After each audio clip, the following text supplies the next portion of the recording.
Good morning, ladies and gentlemen, and thank you so much for joining us today for today's episode of Recruit Military Live, where we'll be discussing how to create a powerful digital persona that opens doors and gets you noticed.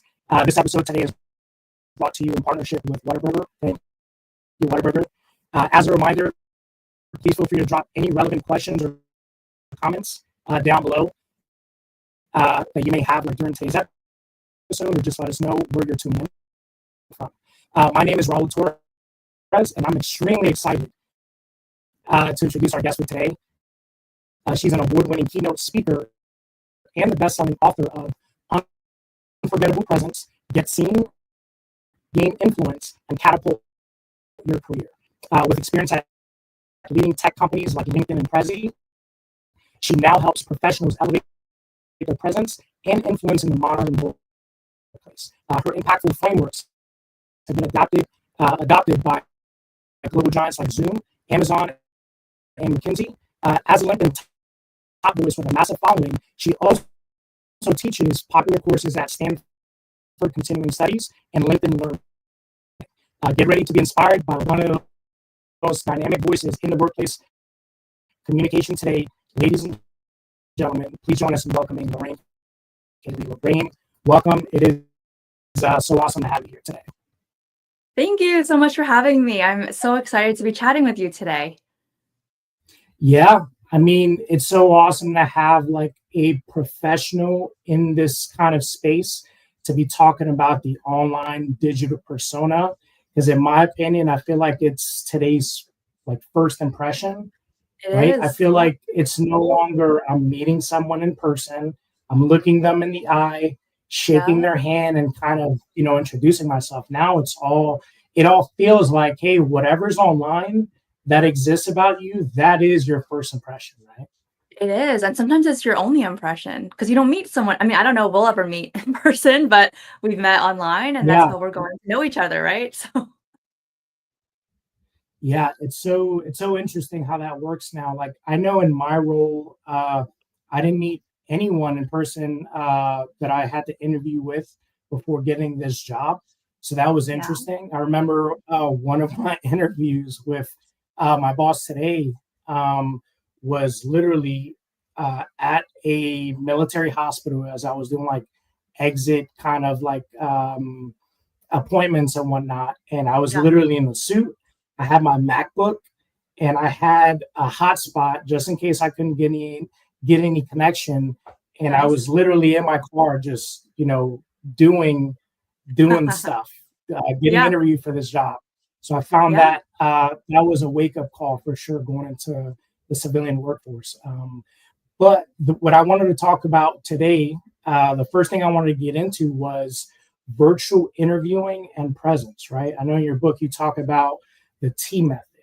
On the military side, especially those that have transitioned out, something that is ingrained into us about just how to talk about yourself to make life a little easier if you're interviewing or maybe you're building your resume is the STAR method, right? Shout out to anyone in the comments below who can tell me what the STAR method is. But with the STAR method, it makes life a little simpler to break down what it is that you're trying to get out. So I wanted to talk to you about the T method. What is it? Is it a warm beverage? Is it, the latest from the rumor mill? What is the T method? I came up with the T method, which stands for TEA. The T method because I wanted people to have a simple way to remember what are the essential things that you need to have ready anytime before joining a video call or when you're on the video call. Because I think technology can be very overwhelming. Being on video can be kind of nerve-wracking. There's a lot of different things that you can do. Doesn't necessarily mean you should do them. And so T is meant to simplify that. So T stands for tech, energy, and aesthetics. And so, sometimes we see podcasters with really fancy backgrounds and mood lighting and all this stuff.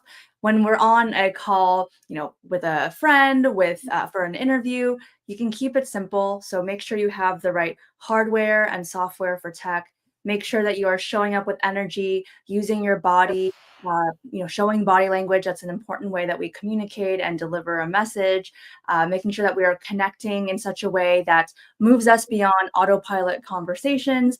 And then the aesthetics, making sure we have enough lighting and that we don't look backlit and like we're in like a witness protection program, right? We want people to see our faces, making sure we are wearing a shirt that isn't too close to the color of our skin, isn't too close to the color of the wall, so that you pop on camera. So a lot of very tactical, small things that you can do in each of those categories that has a big impact.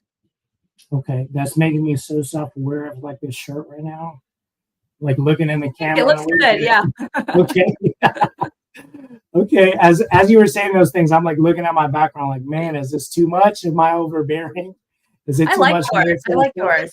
I thought you got the branding, and then you have like I don't know what's exactly behind you, but like it Shadow seems boxing. artsy. Like it looks like that's part of your personality. And so what I always like to say when it comes to aesthetics, curate your environment. So you don't have to have the fanciest house, fanciest apartment. You just need the 6 feet of space behind you. Make sure it's intentional. Add a few personal touches. You see my information about my book. I have a caricature from my wedding with my husband, some photos, some awards I've won. And so doesn't need to be much, but just, intentionality, be thoughtful about what you put behind you. Okay. Yeah. I did like, I'm not too big on artsy, like that the shadow box behind me. That was all, like without my wife's help, it wouldn't be up. Yeah. So yeah, I had to use someone's help to add my details in there. But okay, situation, task, action, and results.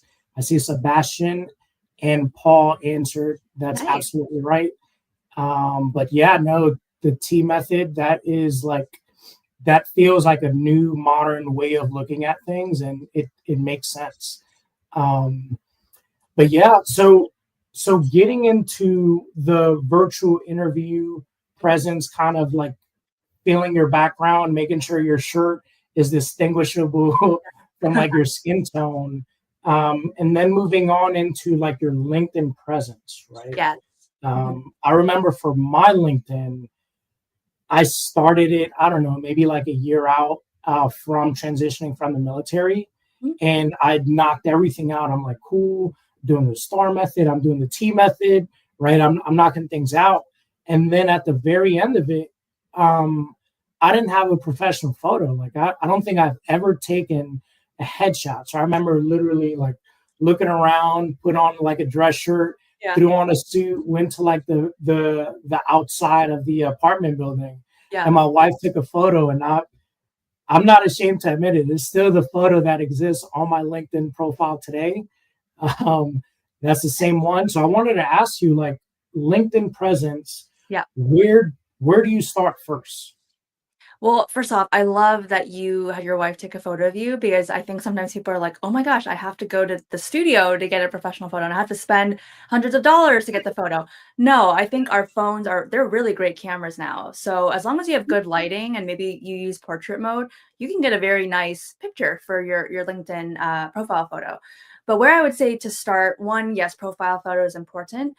You want to focus on the top half, or the main top third of your profile, because that's where people are forming the impression of you. That's what they see first, right? So your profile photo is very important, and your background photo is a very missed opportunity for a lot of people. So what I see very often is people will have the generic LinkedIn banner, right? Photo, so there's nothing really on there, or they'll choose some sort of nice naturescape photo.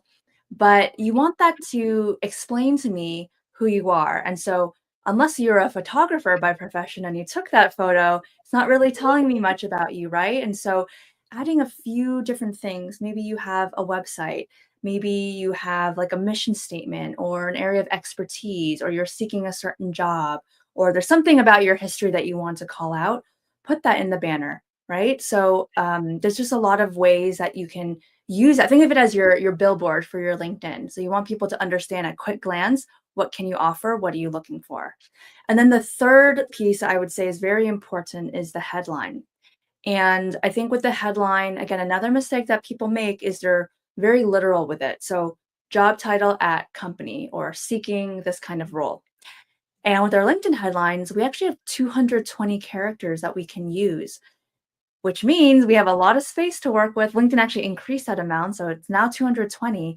And a little known, I guess, hack or trick is the keywords that you put in your headline help you become more discoverable when people are searching on LinkedIn, but also when they're searching on Google for a certain type of person or someone with a certain type of experience. So have your job title or what you're looking to do, but add some keywords. If you want to be a speaker, but you've never spoken before, that's okay. Put the keyword speaker, no one knows. And now when people search speaker and they're searching maybe like military or, just any combination of keywords, like you're going to be Yeah. more likely to pop up. So those would be my top first three things to focus on.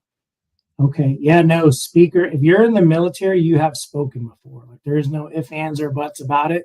Like you've spoken to, even if it's been your small group, your small team, or depending on when you got out, you've definitely spoken before. So that makes sense. I'm taking mental notes because I'm like thinking about the background that I have on my LinkedIn, and it's probably some. I think it's like a mysterious looking bridge that like fits. Yeah. I forget. Whoever's watching through LinkedIn, don't look. Just wait a few hours till I update my profile after this after this live. But yeah, okay. So we know now what to do, right? We want to focus on the upper third. We want to make sure that any like keywords, any buzzwords that you're interested in, uh, you put on there. Yep. What are the things that you want to avoid? What should I absolutely never do when it comes to my LinkedIn presence? One mistake I see people make a lot is in the about section. And what they do is they kind of regurgitate what's on their resume. And there's nothing that shows me who you are. And so you can upload your resume to the featured section, right? And you have the experiences section so people can see what you've done. I don't want you to write an about section that if I lifted it up and put it on someone else's, no one would know the difference, right? It needs to not be so generic that you can move it around to different people. It needs to be something that tells your specific story, like why are you interested in this industry? Why do you do what you do? What makes you unique? How did you get to where you are today? And that's how people start connecting with you and wanting to perhaps follow you or reach out to you for a job. And so I think the about section, 2,200 characters. So again, a lot of space. And yes, you can include a few accomplishments. If you look at mine for reference, I have like a few awards and things that I've won, but most of it is my story. And so about similar to the headline, you include some keywords. It'll also make you more discoverable. But this is really where you want to connect with people on a human level. Okay. Yeah. Hey, if you're listening, look at Lorraine's profile. Don't look at mine for for a perfect example. But yeah, no, that makes perfect sense. And the next topic I kind of wanted to get into, right? Because Yeah, you're on LinkedIn, and it's obviously a lot different than all the other social medias. Like you're probably on there networking for your next professional opportunity, or making sure you keep up with those folks you worked with, or maybe looking forward to work with. So LinkedIn is kind of, I feel like, the networking uh, social media for a lot for of us sure. professionals. Yeah. And in my personal life, I'm working from home, and then maybe like once or twice a month, I get out there and be an event director for our RecruitMilitary events, which is awesome. Perfect opportunity for me, where I don't have to deal with the hustle and bustle of traffic and dealing Yeah. with all that stuff on an everyday basis. Yeah. But when I do get out, I do take advantage and make sure I meet people and shake hands.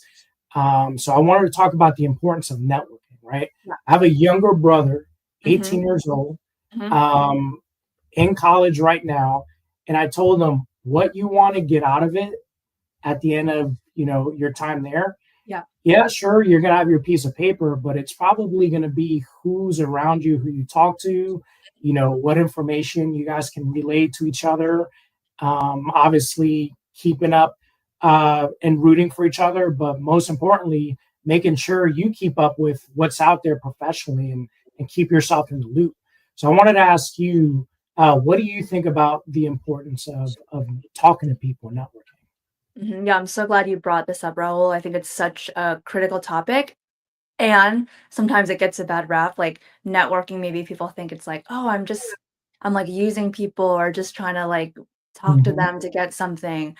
But networking is really relationship building. And yeah, you might need that person's help later. But how I like to approach networking is giving first. So anytime you meet someone really, like, what are you working on right now? Or what's a challenge? Like, is there any way that I can help you? And maybe you don't have the answer right there. Maybe you don't have the resources or it doesn't make sense for you. But the fact that you ask that and you're willing to show that you're open to giving before taking anything, I think goes a long way. But it's really a reframe. Like you want to build relationships and it'll be a two-way street, and then some of those relationships you build, like, nothing will happen, and that's fine, but this is something that needs to be a consistent practice through every point in your career, all throughout your whole career, and the sooner you can start building a network, I think the better. Like, I feel like every good thing that's happened in my career has really stemmed from different people in my network or someone introducing me to someone and just me willing to build that relationship and put myself out there, so it's super critical, and it's a muscle. So if you're someone who's like, oh, this feels kind of uncomfortable or awkward, or like I'm more introverted, I'm just like, you're kind of tired going to events, like work up to it, like it will get easier.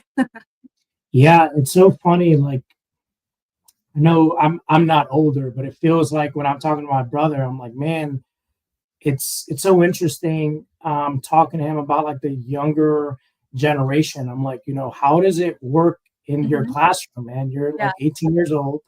Do you guys like talk to each other? Is it like how do you know things about each other yeah, as you're like taking this class?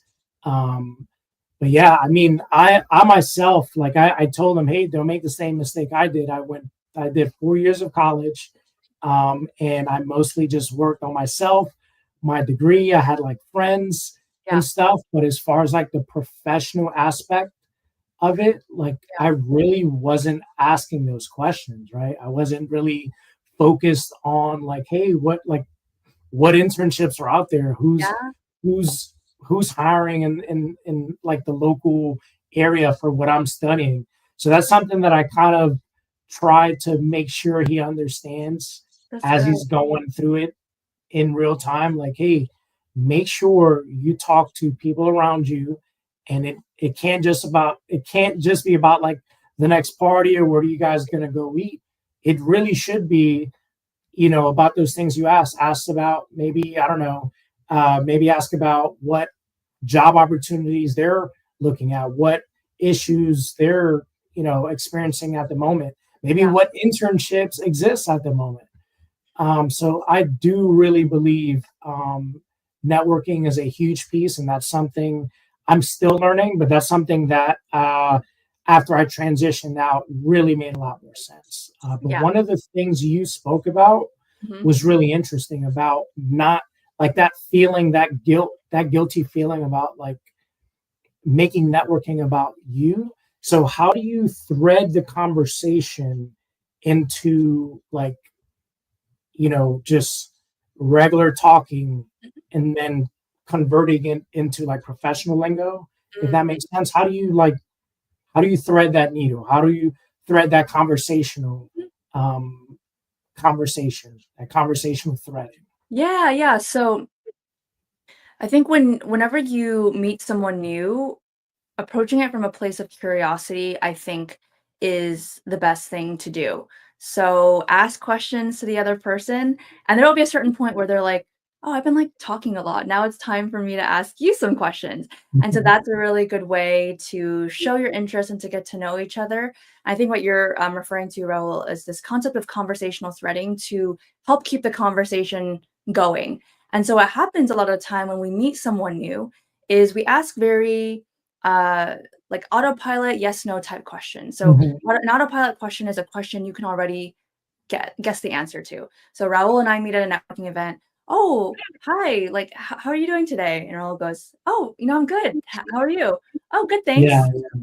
Okay, and then where do we go from there? And so when you're asking questions, ask questions that will elicit a few different threads. So instead of asking Raul, like, how are you doing today? I might ask, oh, we just saw an event together. You know, what was your favorite part about what the speaker said? And then we start talking about that a little bit more. Or you mention, for example, like I'll ask you where you're from, and you mention the city, and then I'll say something that connects to it. Oh, I've been wanting to visit there. Oh, I last visited at this time and I went to go see these places. And then you create more conversation. And on the flip side, when you're answering a question, try not to give one-word answers or answers that Raul won't be able to ask me follow-ups on. So instead, if Raul asks me, "Oh, how was your weekend?" Like a normally autopilot, I might say, "Oh, good. How was yours?" But instead, with conversational threading, I'm now going to say, oh, actually, I played golf and I went on a hike and I did this and that. And now Raul can, if he's listening carefully, he has a few different threads to pull from. And again, that keeps the conversation going and helps us connect better beyond the surface level. Yeah, that makes a lot of sense. And I immediately went to like, because these sound like these sounds like these conversations sound like they might be in person. I wanted to ask you, okay, you met someone in person, or maybe you're in class with them, or maybe you're in the military and you're both transitioning out in the same courses. If you want to keep in contact with that person and still have the same conversation, like what does that look like? You know what I mean? Texting, email. How does that conversation look like if you don't want to be awkward and Mhm. you still want to keep in touch? Mhm. It really depends on your relationship with the person. So, one thing that I started doing after college that I found very helpful is I started a annual holiday newsletter. And so I just, gather emails of people I've met over the years and people I want to keep in touch with. And I'll send them, this is my newsletter and this is what I did this year. And please, Okay. tell me about what you did. And I don't always get responses from people, and probably most people actually don't respond, but I know they're reading it and, people are busy, so it's fine. But now they're up to date on what I do and they see my name at least once a year, right? If I'm posting on LinkedIn regularly, that's a really nice way to stay top of mind as well, right? Even if they're not engaging with you. And then there's also people who you perhaps feel a stronger connection with. You might ask, "Oh, are you open to a quarterly meetup or quarterly check-in on video? I know how busy you are, so no pressure at all. We can always move it if needed, but would love to catch up and just see how things are going, how we might be able to support each other." And then texting is fine too if you have that relationship. So it really depends on the person and what you think kind of the relationship is, but I don't think that it has to be just one way. I think the main point is that you want to keep it somewhat regular or have some sort of system in place that will allow you to reach out and reconnect. Yeah, that's the first time I've ever heard that, like a newsletter. So is that something you like email out once a year? Yeah, yeah, yeah, yeah. So it's like I have some Yeah. professional stuff, I have some personal stuff, and then yeah, I think it's just a nice way to tell people what I'm up to. Okay, that's pretty cool. We actually have a comment here from Trung Nguyen, and I find this interesting because it is a topic that's like that I see in the news today. I was wondering what your take on it was Mhm. about like AI generated profiles. I'm assuming you're talking about like I don't know, maybe LinkedIn. LinkedIn probably, yeah. What do you what is your take on like is that a recommendation? Do you see AI in the context of the conversation we're having? Do you see that like as a tool that can help? Mhm. I think it can help. I wouldn't want the whole thing to be AI generated and you don't do anything with it afterwards. Especially with something like the about section, like AI is not going to know your story. You can write your story and maybe have AI clean up the grammar. I think that works well, but you don't want AI to be the thing that generates the content and then you never look at Mhm. it. Sort of similar to and profile. People ask me about AI profile pictures as well. I don't care for them too much. I think because AI, like you want the profile picture to be a point of connection, right? And like we can still Yeah, kind of tell when something's just like a little too perfect or a little bit off. So as much as you can ground things in reality, I think that's always the best thing. So yeah, use it to help clean up things, but not to be like the sole creator of the content. Yeah, that makes sense. And I've missed those. Is that like AI avatars instead of like an actual like Yeah, just like an person? AI That's version. so Exactly. weird. Okay, that's so interesting. I haven't been on LinkedIn long enough to like to or recently to have Around. It's not seen like them. not everyone, but Okay. they're around, yeah. Okay. I hope that answers your question there, Chung. Yeah, no, use it as a tool for sure, but don't make it like your whole thing. Yeah. Um, and then the last topic that I wanted to talk about is kind of like that mindset shift. Yeah. I know in the military, we my mindset shifted as soon as I knew I was going to transition out Mhm. into the civilian world, and my sole focus just became, man, okay, what does my digital profile look like? My digital Mhm. footprint. Mhm. What does my headshot look like? Mhm. I'm on RecruitMilitary.com looking at at the job board at the time and looking at all the places, right? But in terms of if you're already a civilian, if you're already in the civilian world, Mhm. what does that mindset shift look like with just maybe keeping up with like that digital presence? Mhm. One mindset shift that I like to talk about, and it's threaded throughout my book, is this concept that you are the CEO of your own career. And I think, especially when you're starting off your career, or yeah, perhaps you come from like a different background, it can be a challenge to think that way because you think, oh, there's a process here, or there's like natural steps, right? In the military, you're sort of rising in a certain progression. But in the corporate landscape, it's really not like that at all. It's kind of can be the Wild West. So, to know that you need to be really proactive, you need to be intentional and not wait for things to happen to you or make assumptions that because I've been here for a certain number of years or because I work really hard and do great work. Like those things are foundationally like expected, right? And so how can I up level? How can I be proactive? How can I make it known what I want? How can I advocate for the great work that I do? These are all nuances that we don't necessarily or don't often get taught in the business world, but are really critical if you are trying to grow your career. Okay. Yeah, that makes sense. I'm not gonna sit here and say I have the best digital footprint. Like there's definitely things I need to keep up with.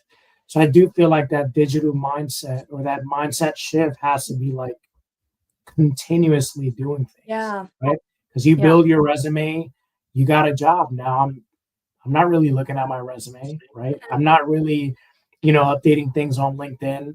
Yeah. But something I keep on my end, I guess it's just still in the same realm. Like I'll keep a separate document with like everything I've done, Great. like any task that I've completed that would make sense and maybe go on a resume.